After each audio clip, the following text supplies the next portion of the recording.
Hello. Hi, good afternoon, respected audience who have tuned in by now for our first in the series webinar on an important and prevalent topic that is know about TensorFlow for deep learning and system design suited for deep learning workloads. I'm Hriday Vikram, Director Strategic Business Development with Network Technologies, co-presenter and host for today's session. I have with me Ram, Solution Architect, Taran Innovation Labs. Before we proceed ahead with the agenda, would like to share that we won't be able to take questions through voice chat. Please leave your questions in the Q&A section. There will be a Q&A session at the end of the presentation. Starting with the agenda, our agenda for the session follows.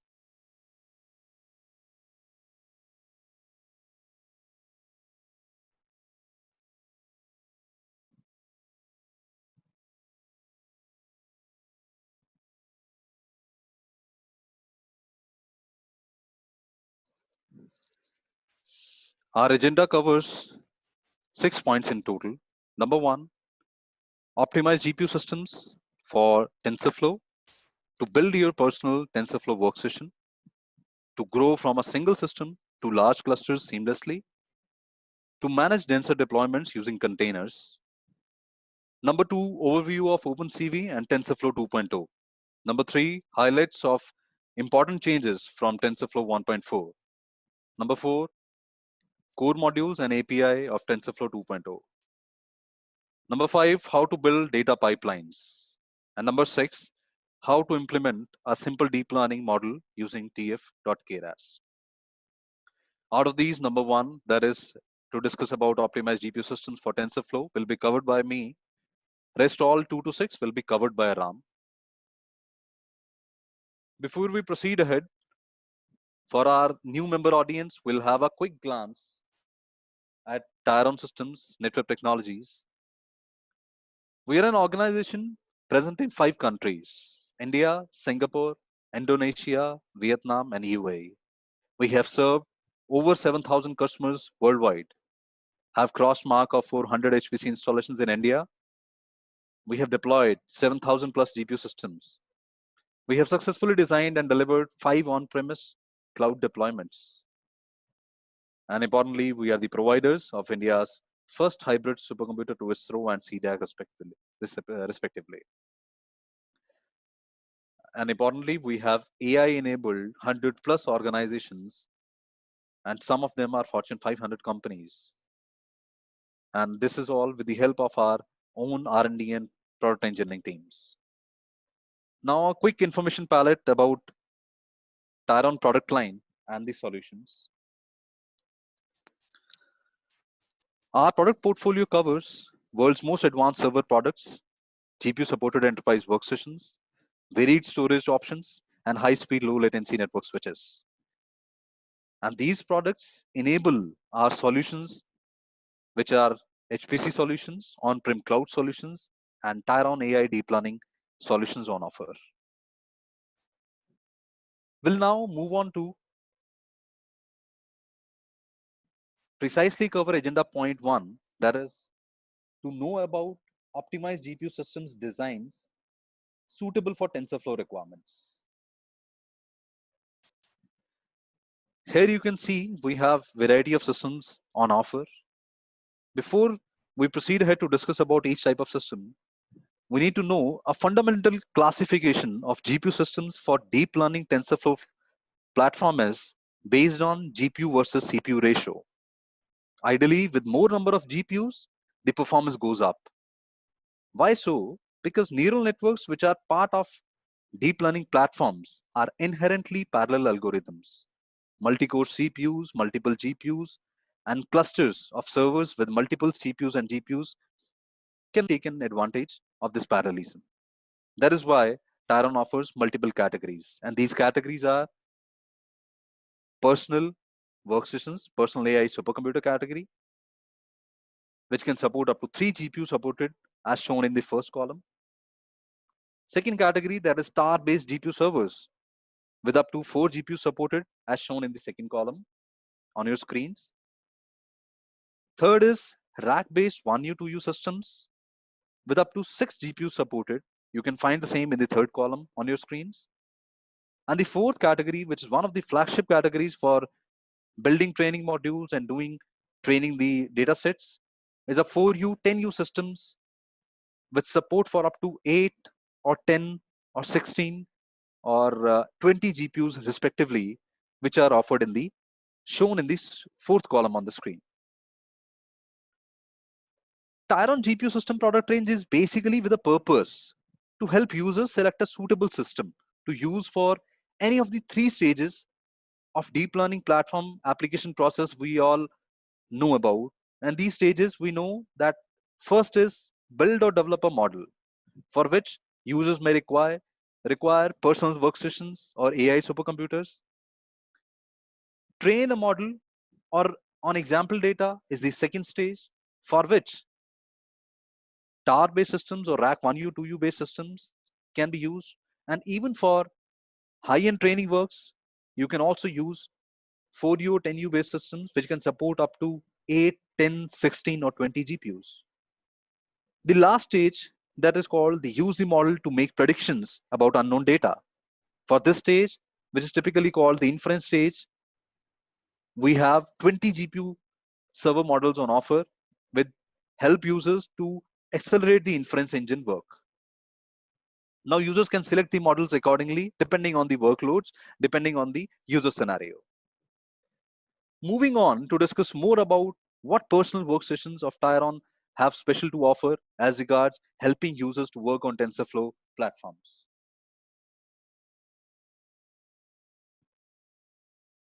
It is important to share that we are helping thousands of AI deep learning app developers with Tyron AI personal supercomputers with 3 main features on offer. First is it comes with pre-installed, pre-integrated GPU drivers, the containers, development tools, CUDA runtimes, NVIDIA libraries, configuration files, and environment variables, which means complete deep learning software package required for development, training is offered as pre-installed, pre-integrated with our AI supercomputing systems, AI supercomputing workstations. Second feature is our fine-tuned systems deliver up to 4x faster training results. Third feature is you can extend workloads from your desk to cloud in just minutes. And this is done with the help of all this. This is done by syncing all pre-installed tools which are offered by us, including Ubuntu, Caffe, Keras, TensorFlow, PyTorch, Theano, CUDNN, and Spark libraries. They all sync with our Tyron Cloud solution at the backend. This is explained in a detailed manner hereafter. If you see, we have a Tyron container runtime engine at the backend, which take the feed from Tyron Cloud. Tyron Cloud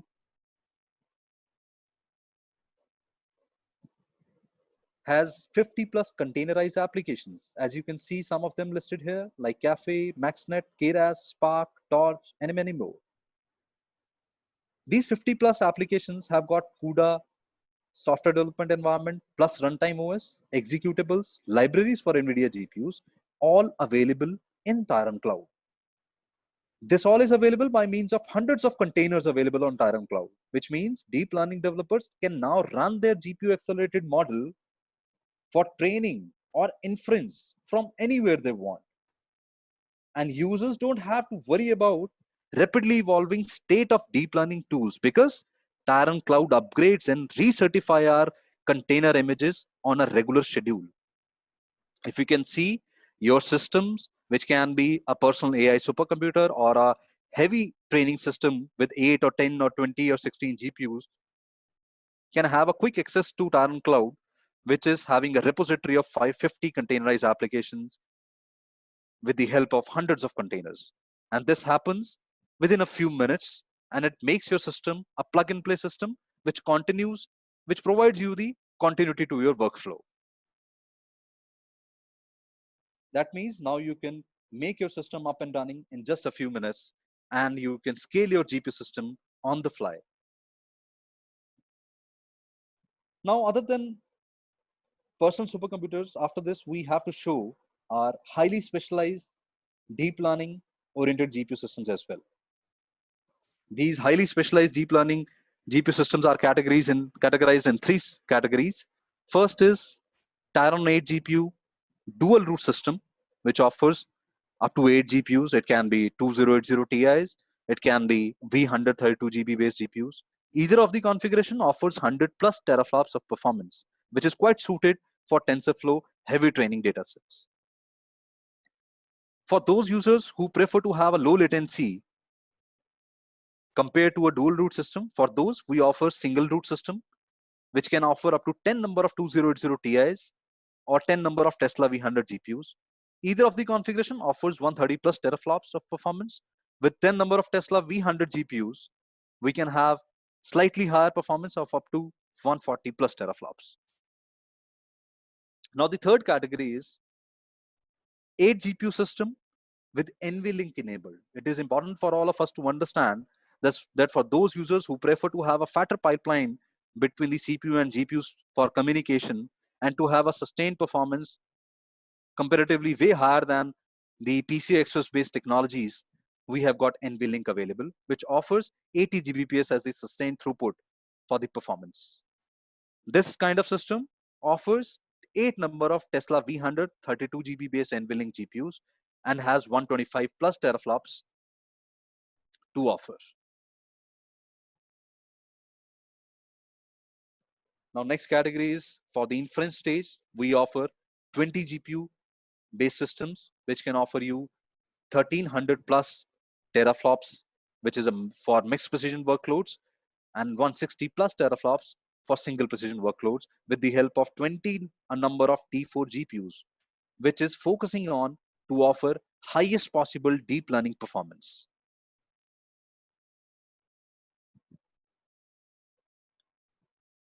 Now, the last but not the least comes our flagship 16 GPU deep learning system, which offers 2 petaflops of deep learning performance, one of the highest in the world. And it offers 250 plus teraflops of the total performance coming from single precision workload through 16 number of NVLink enabled V100 GPUs. So this was all about the brief information about the hardware available or the products available with Tyron to offer for TensorFlow workloads. So this was all about agenda point 1 of this session. For rest of the agenda points, I request Ram to take it forward from here. Over to you, Ram. Thank you, Hriday. Let me share my screen. Can you stop sharing? I will share my screen. Sure.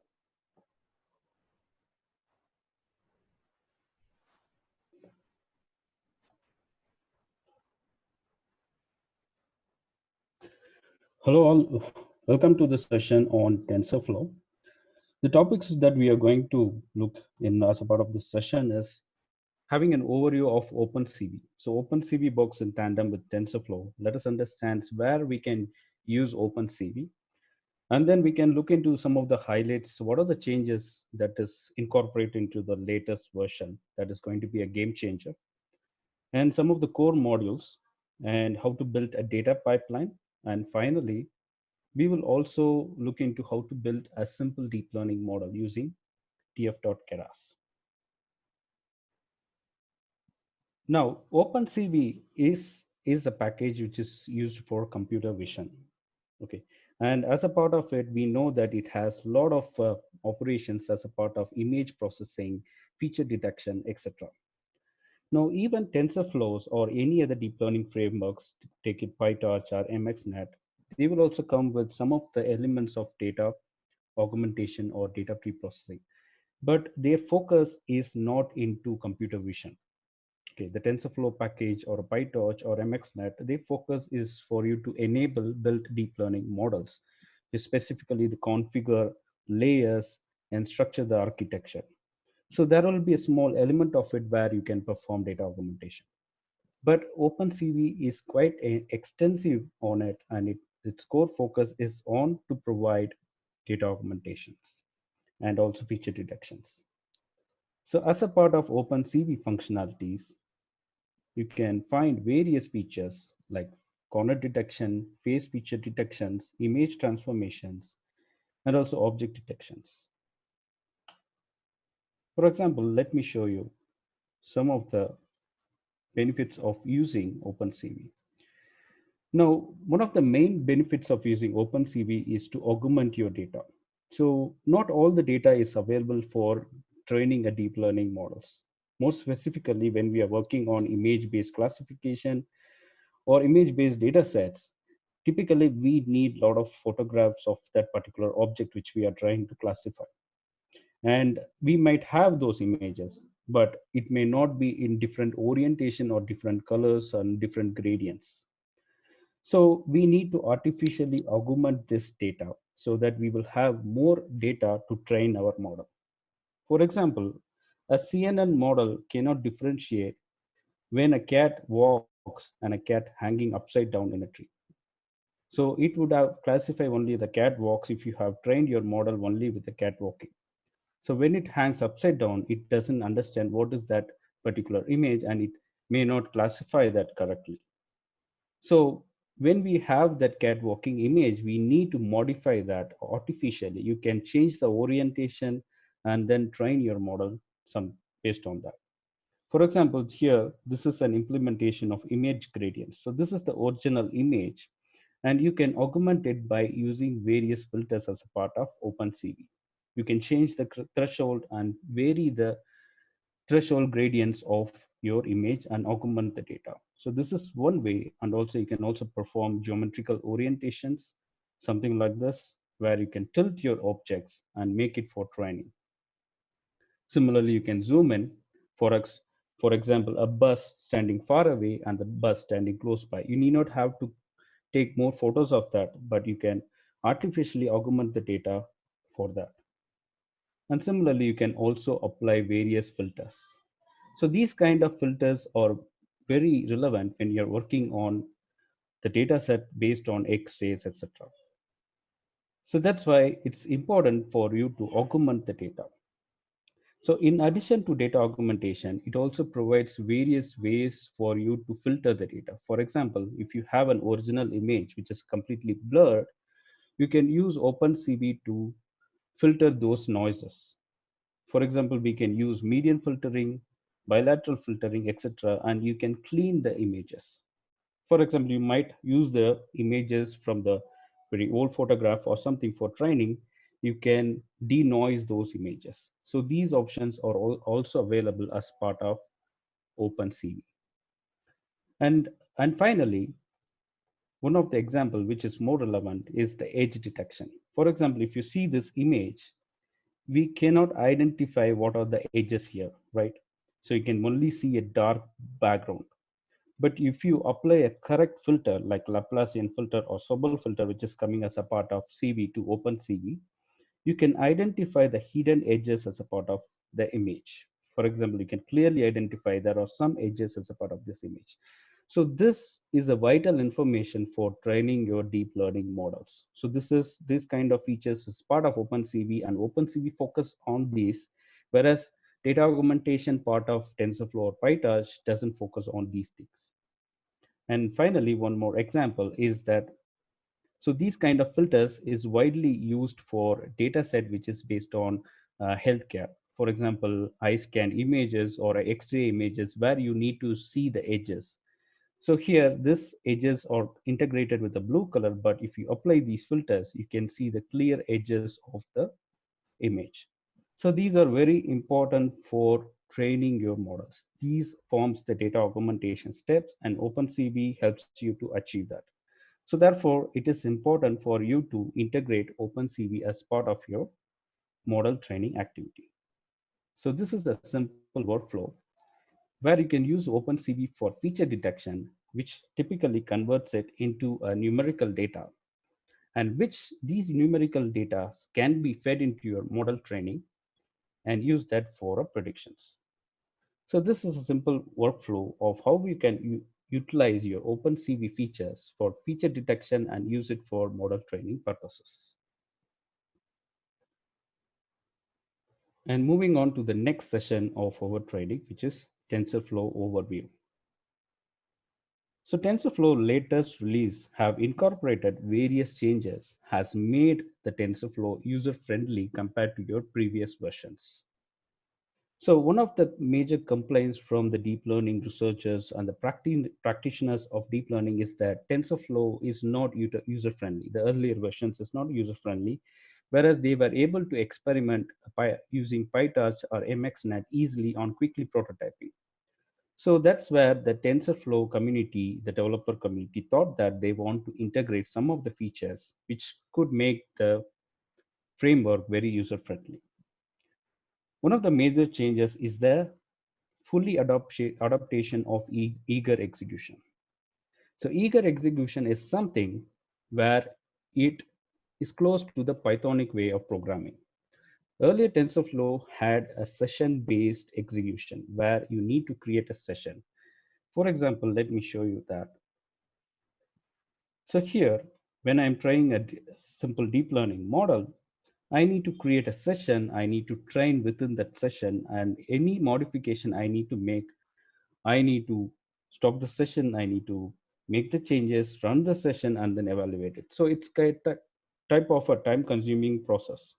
So to prevent that, we need to have a mechanism where it can be done in a Pythonic way. So in a dynamic way. So that's where they have fully integrated eager execution as a part of TensorFlow 2.0. And the next major change is the Keras. So if you see earlier, Keras was a separate library, and you would feel that Keras is a very easy to implement library where you can quickly prototype a deep learning model. That was brought into TensorFlow 1.4 as well, but it was not fully integrated and it was used only for prototyping. Whereas you had a lot of other APIs as a part of TensorFlow, like Contrib or estimators, which were used for building a production grade deep learning models. But as a part of TensorFlow 2.0, this has been fully integrated and you can use a Keras to build a production grade models. That is a major change as a part of TensorFlow 2.0.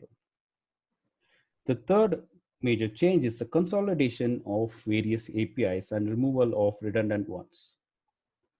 For example, in TensorFlow earlier versions, you had various APIs which were having a redundant functionalities. You can achieve the same functionality with more than one APIs, and it was giving a confusion to early adopters. So therefore, they have brought in a consolidation framework and brought in various APIs and consolidated it. So this is one of the major change. And finally, a dedicated module for building data pipelines. So data pipelines is very important as a part of model training. So it streamlines the flow of data to your model. It helps you to create batches and streamlines the flow. And earlier it was a manual coding. Now you have a specific module for that. In addition to this, there are also various other important changes as a part of TensorFlow 2.0. Now, again, in addition to these, what we have covered, we will also look into some of the core modules of TensorFlow 2.0.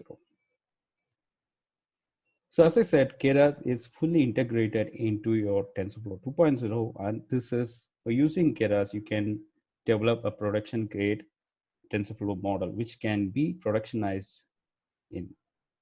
The next thing is the data pipeline. We had also discussed about this. The data pipeline is very important part of deep learning model training. The other thing is the accelerators. So here comes the distribution strategy for model training. Now, Kriti talked about a lot of GPUs as a part of Tyrone systems, but we need to have a distribution strategy as a part of your deep learning framework to utilize these GPUs. So that's where you have accelerators, and these are very user-friendly way to distribute your load. Earlier, you need to create a graph and specifically mention where this graph is going to get trained, all those stuffs. But here, as a part of accelerators, you can just mention one line of code to accomplish this distribution. For example, let me show you that. So here, this is a simple line of code where you can use a distribution strategy. Now, as a part of TensorFlow, you have a distribute module, and there you have a lot of strategies. One of the prominent one is the mirror strategy. And after you have assigned this to a variable, you can open that with a scope and build a model at the rest of the course. Now, your TensorFlow will understand where to place these execution in the GPU, how to distribute these execution in the GPU. So this particular strategy is based on an algorithm called all-reduce. So you might have heard about MapReduce in Hadoop, etc. But this particular strategy is based on all-reduce. So for example,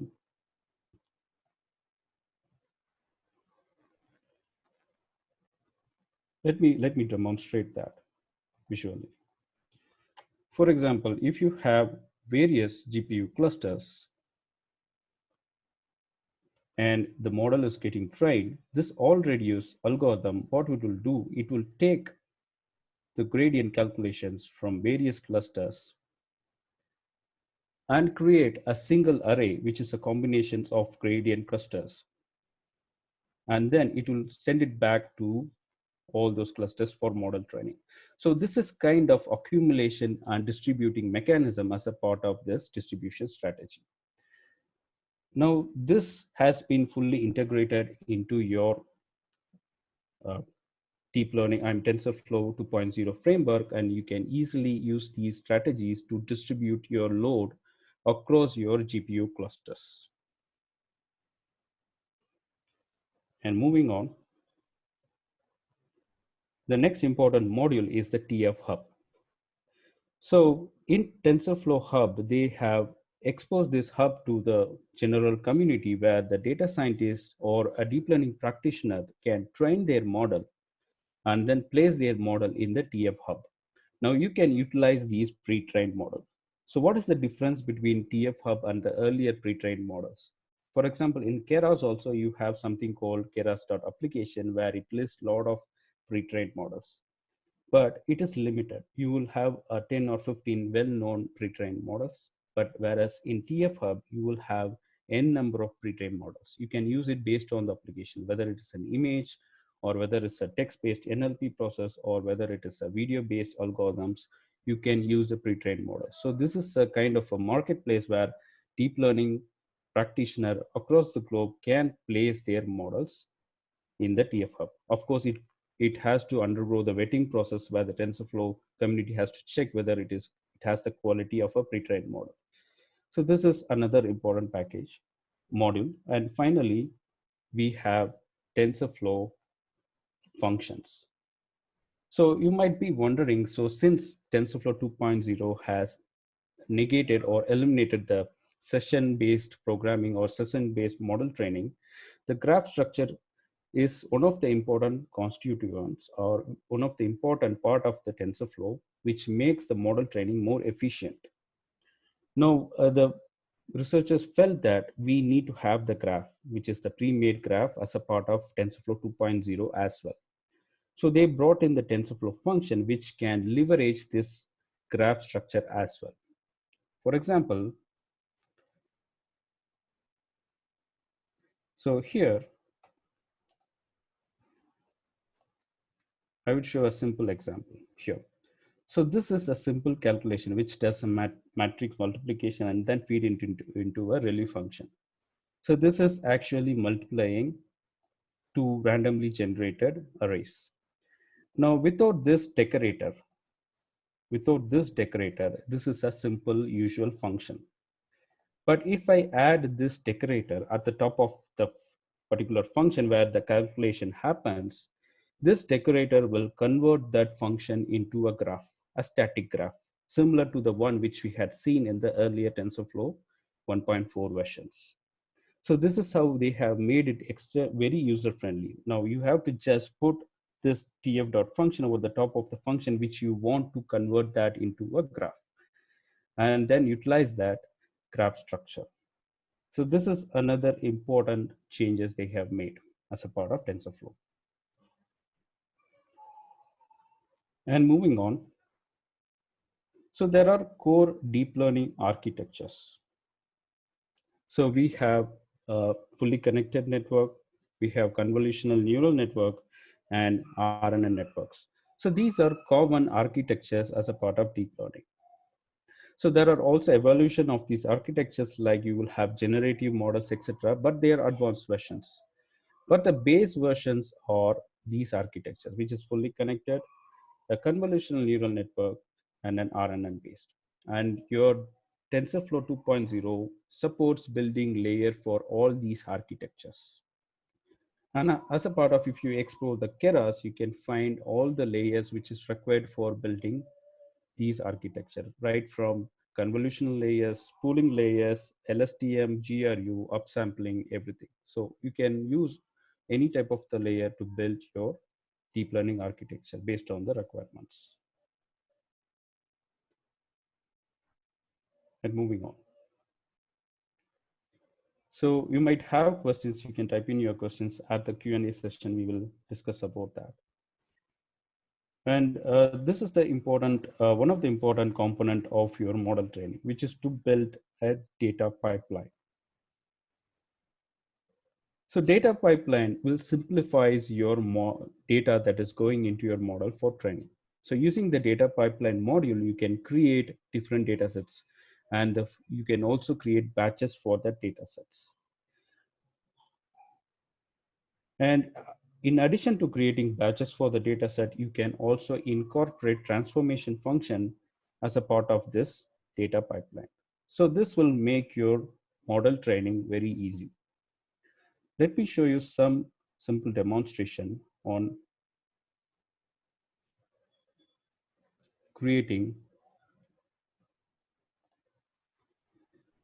data pipelines. So here you can experiment this as well. So you can create a simple data pipeline using a NumPy array. So you can provide your array inside the data pipeline, for example, tf.data.dataset from tensor slices. So this will actually slice your data set into different batches.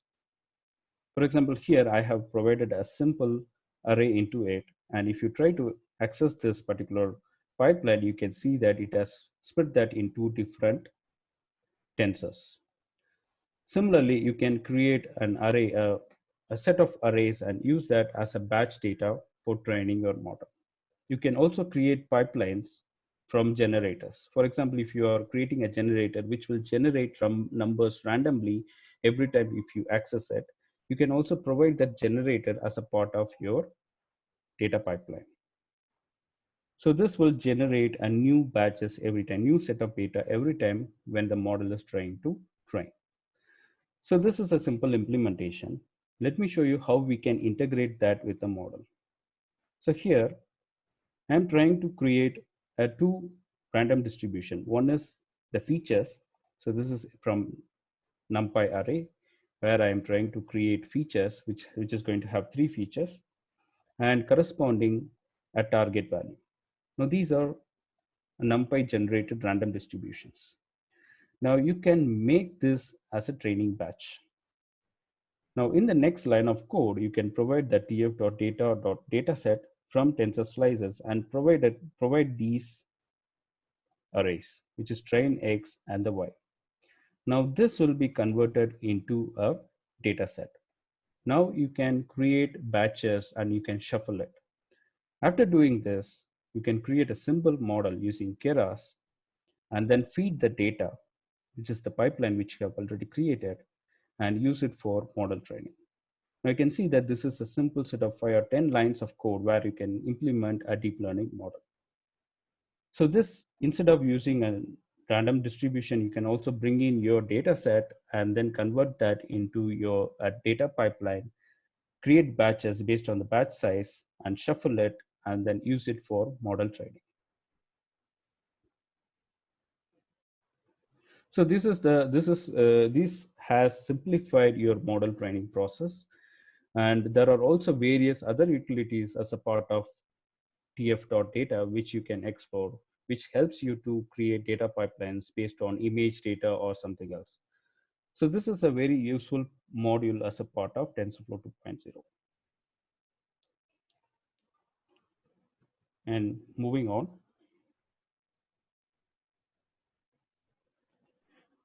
the TensorFlow Keras. Now, earlier TensorFlow had Keras version, but it was only a small part of it. And you had various other APIs for building your models. For example, you can get API from Contrib to build a model, or you can also use estimators to build a model. Now, TensorFlow Keras has been fully integrated and it has end-to-end structure. For example, in TensorFlow Keras, you can construct the overall architecture of your model. So based on whatever architecture you're using, you can add the layers to the model. And it also supports various layers, so convolutional layers, recurrent layers, dense layers, upsampling, embedding layers, etc. So all the layers are supported in TensorFlow Keras. And as a part of the Keras, you also have compilers.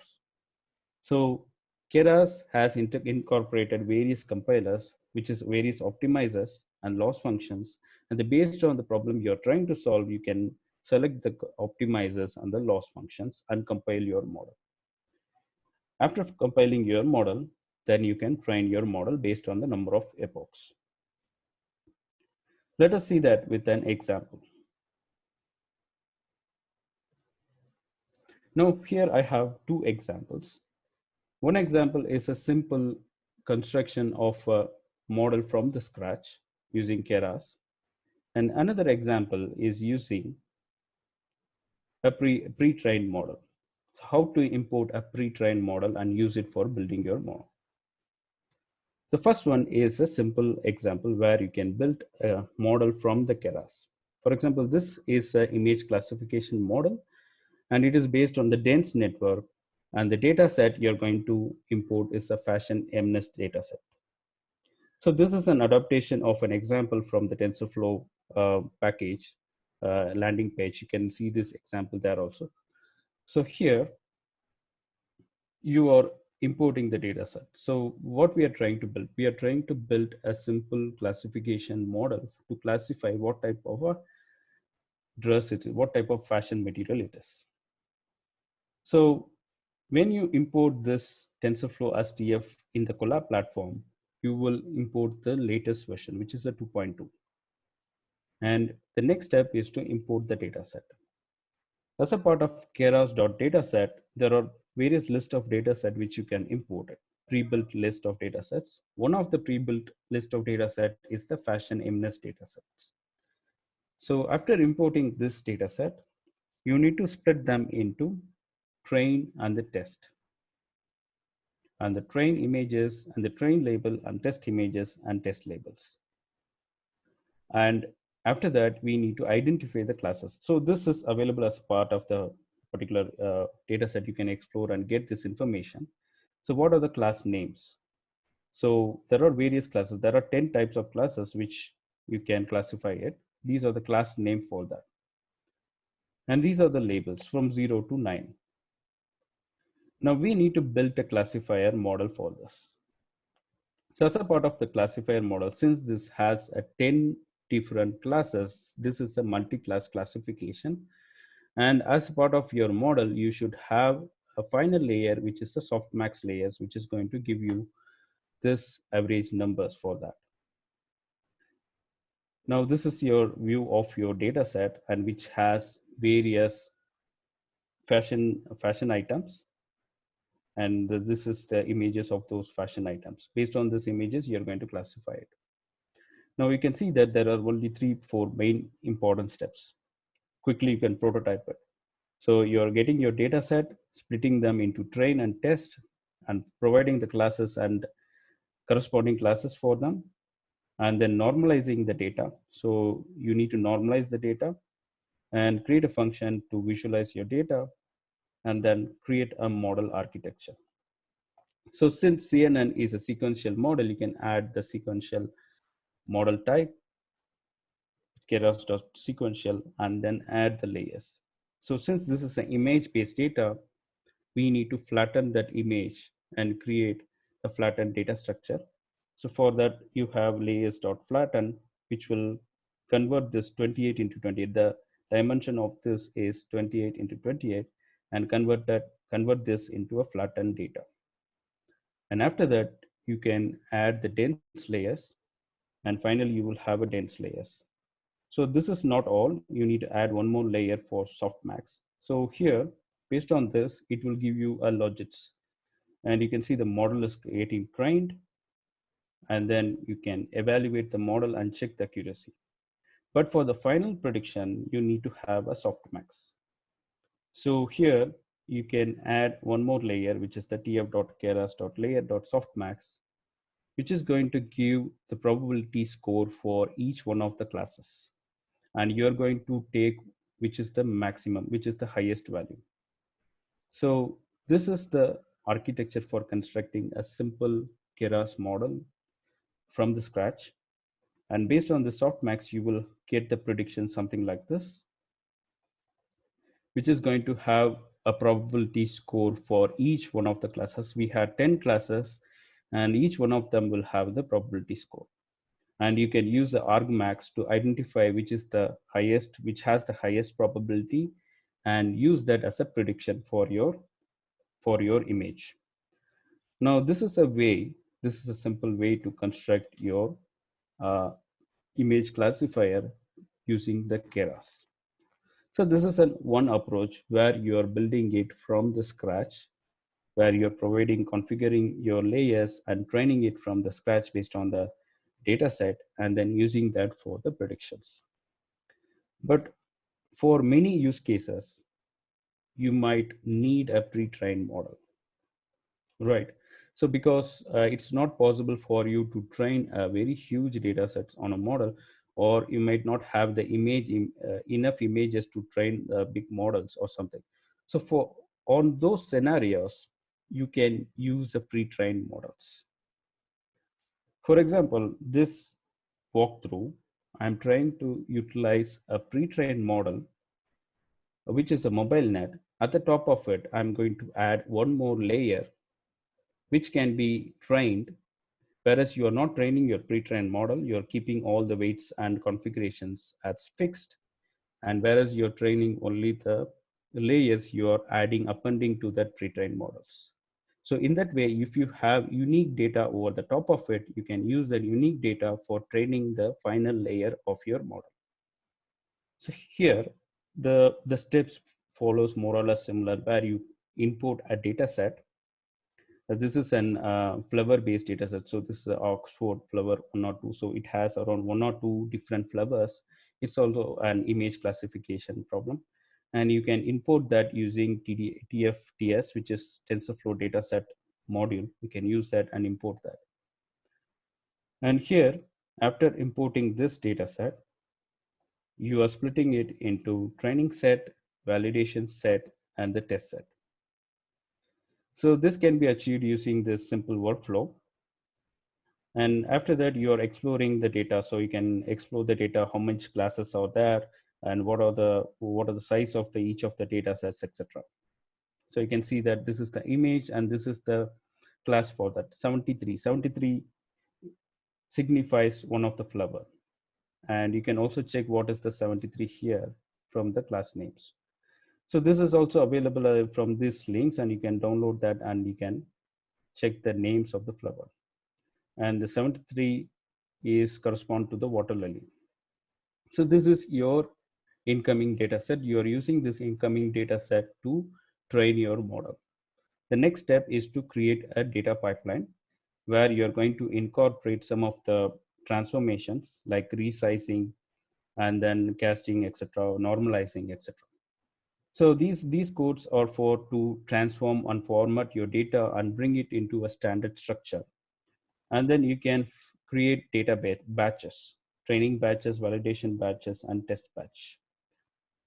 The next step is the most important step, where you are trying to bring in a pre-trained model.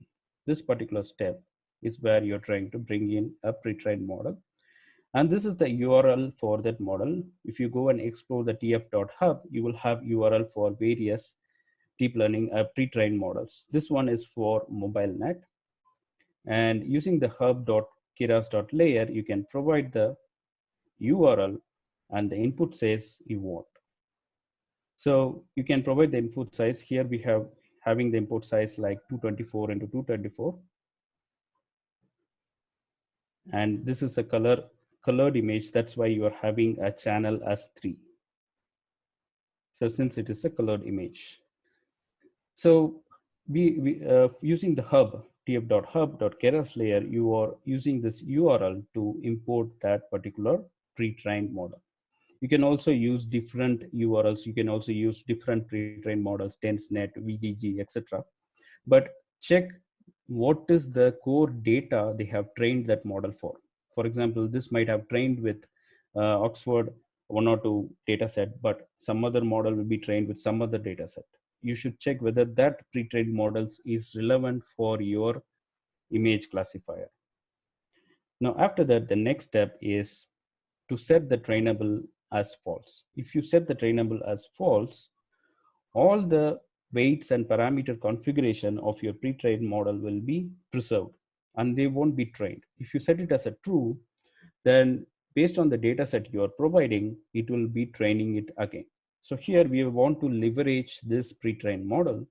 Therefore, we are setting this trainable is equal to false. And the next step is to add a layer to the pre-trained model. So this is the one which you have extracted from tf.hub, and you're trying to add some more layers. The dropout is for regularization, and one more layer, which is the final layer, which is going to have an activation as softmax, because this is a multi-class classification. And softmax is going to provide probability for each one of the class, and you're going to check only the highest probability for one particular class. Now, with this configuration, you can go ahead and train the model and you can provide the compiler. So as a part of model training, you need to configure the model and then compile the model. Now here you can provide Adam. There are also variants of optimizers like AdaMax, etc., RMSProf, etc., which you can experiment for your model training. So as a part of deep learning model building, it's based on experiments.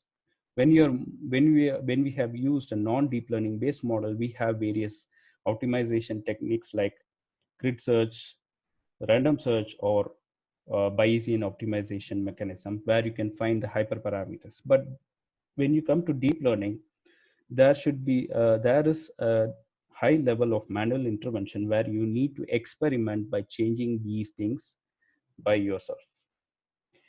Putting them into an optimizer mechanism will take a lot of time and consumes a lot of resource. Therefore, you can identify a set of experiments and you can experiment based on that. So you can change the optimizers and then experiment. And after providing this, you can provide some callbacks. So early stopping mechanism. So if the validation accuracy is constantly going down for certain epochs, you can stop it there. So these kind of callback mechanism you can provide, and then you can train your model based on the number of epochs. So your model get trained and then you can check the output accuracy, whether it is overfitting or not. We can see here that validation loss is more than compared to the training loss. Therefore, there is a case of overfitting in the model, which we can experiment and correct these issues. Now, these are the ways to build deep learning model. As you can see, it has simplified the process compared to the earlier versions. So you can quickly train a deep learning model from the scratch with a few lines of codes, or you can use a pre-trained model and train it from the few lines of codes. So this has simplified your model building steps using TensorFlow 2.0. I'm sure you have a lot of questions. I will get back to that. And so these are the steps using, these are the walkthrough on how to construct your simple deep learning model using Keras. And finally, we are going to see a case study. So there are a lot of case studies based on object detections and image based or video based uh, scenarios where you have reported deep learning models. But this particular case study is based on sequence data. So this is part of a preventive maintenance which was implemented in one of the factories in a large organization. So where They are trying to build an automated gas chamber control where there is an information flowing from various sensors based on the composition of the gas that is going into the gas chamber, like temperature, pressure, and also the constituents of the gas, etc. So these are captured by the IoT sensors, which is placed in the gas chambers, and they are sending this information in a real-time basis, a huge volumes of information in a real-time basis to the model. So this is a big data environment. So here we need to implement a model with the support of multi-cluster GPU environment. So here the input to the chamber is the input air, which is going to have various parameters like temperature, pressure, etc., and the composition of the gas, etc. And the output is a kind of a flue gas, which should have a high quality output, and it should have a mixture of different contents as a part of that flue gas. To support this, there is an operator who's a human operator who monitors these sensors in a real time manually and then adjust the parameters sensors accordingly so that the correct constituents are flowing in and getting out. So this is an extensive manual process and it is prone to error. So that's why the organization thought of using a deep learning model for this, where the sequence data. So here we are encountering a time series data, not an image based data. So this is an extensive time series data, which is flowing into the sensors, which is sent into your deep learning model. So we had built a TensorFlow based RNN LSTM model, which is going to identify this sequence. And based on this sequence, it will send information to the automated system, which will adjust the walls accordingly. So this is a fully automated gas chamber control system, which is part of preventive maintenance. And this is one of the application where TensorFlow is very useful, where because it's a production grade framework. It's not an experimental framework. It's a production grade and it supports multi cluster distribution of data, and it supports various distribution strategy. So this is an application of your of the TensorFlow 2.0. So that's all on a quick overview of TensorFlow and how to build a simple